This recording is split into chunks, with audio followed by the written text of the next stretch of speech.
let's talk about the Valley real quick, shall we, guys? It's not like really a full review. We're just going to be talking about one person. That's going to be Janet. I have watched all 9 episodes, and Janet is the most thirsty person on the planet, and she's probably the most conniving person on the planet, and she's using her baby as like some weird shield to not get called out for her garbage. I have never seen a woman like this on a reality TV show ever. She gaslit the hell out of Zach yesterday on yesterday's episode. And again, you have to watch the Valley to know what I'm talking about, but she gaslit Zach. I've never seen anything like it before in my life. To have Zach excluded, she calls Zach after her little sidekick minions come over there. And I hate when women use gays as weapons or treat them like sidekicks or treat them like they're not really people. They're just pawns and they're just like these little things in their lives they can move around and use, because it's exactly how Janet is using the gay men in her life. I don't like it on any show. These men are people. They're not toys, and you're not a 7-year-old girl posing them how you want. So I wish women would stop doing that. Anyway, so she calls Zach and they start having a conversation, and Zach starts asking very poignant questions like, you know, why are you excluding me? Why are you mad at me? Why are you having your friend with the pink boots spy on us? We're having a conversation, recording the conversation. She's like, why are you talking to me so aggressive? Because, stupid, you excluded me from a trip and didn't explain to me why. Then she said, oh, you're acting like you should be entitled to this trip. No, and that's where the gaslighting starts. Entitled to the trip, girl, what are you talking about? He wants to know why he is not invited, and if he's not invited, why is he hearing about it secondhand from Jax of all people? If he thinks you guys are cool, you guys have had multiple conversations, now you're just now excluding him. It doesn't make any sense. And for you to make it seem like he's being mean to you and how he should be nicer to you if he wants to get an invite, I wouldn't even want an invite at that point, because she was the one acting entitled.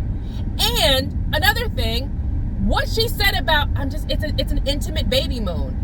She must not know what a baby moon is. As someone who's had twins, I don't think we did a baby moon though. What a baby moon is husband and wife go off by themselves for a week or a weekend and just have time where they shut the world out and they enjoy it being just them two in a very intimate, just them two setting. They can enjoy it being just them before it goes from 2 to 3, or in my case, 2 to 4. You know? That's what a baby moon is. You weren't having a baby moon. It wasn't some intimate trip. You invited everybody from the cast except for Luke and Kristen, which I actually don't even get why she didn't invite them, because she doesn't technically have beef with them. She just finds, Kristen's actions a little annoying, whatever, fine. And you excluded Zach for no reason, for reasons that nobody can understand. And now Janet is going on the podcast saying, oh, we were never friends for the past 2 years up to doing this show. That's not how you acted on the show. I mean, true enough, Zach did tell Kristen something that Janet said, which, by the way, I 100% believe that Janet said mean stuff about Michelle.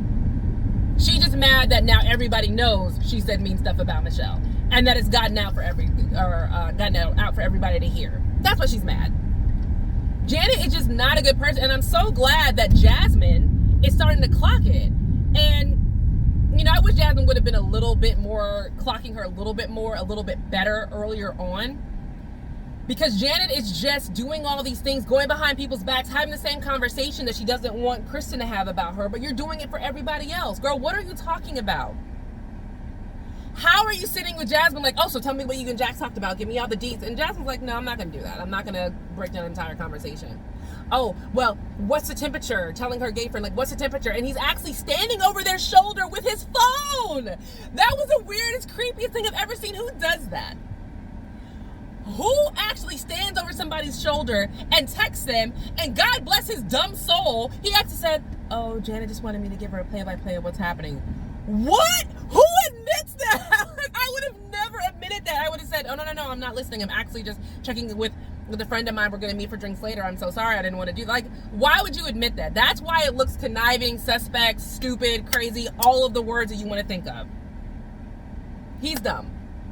And I feel bad for Pink Boots Boy, whose name we don't even need to remember. Janet's pathetic. And she's going to go into this reunion, and she's going to play the victim, and she's going to act like she didn't do anything wrong. She's going to act like it's not her. It's everybody else's fault. I'm the most honest, real person, and she's not. The most honest, real person on this show is Kristen. People love her or hate her for it, call her out about it, But she is the most honest. She is the most real about the situation, and I feel like she doesn't get the appreciation that she deserves for, taking Vanderpump Rules vibe and moving it over to the Valley. I'm really hoping that they don't move Sheena and Lala over there, because it's going to be too much. It's going to go from husband and wife show or we're families making it through show to a we're just co-workers and we're just here for the drama, because that's what it's kind of coming off as now, but not as much. But anyway, those are my thoughts. Drop down in the comments and let me know what you think. Bye.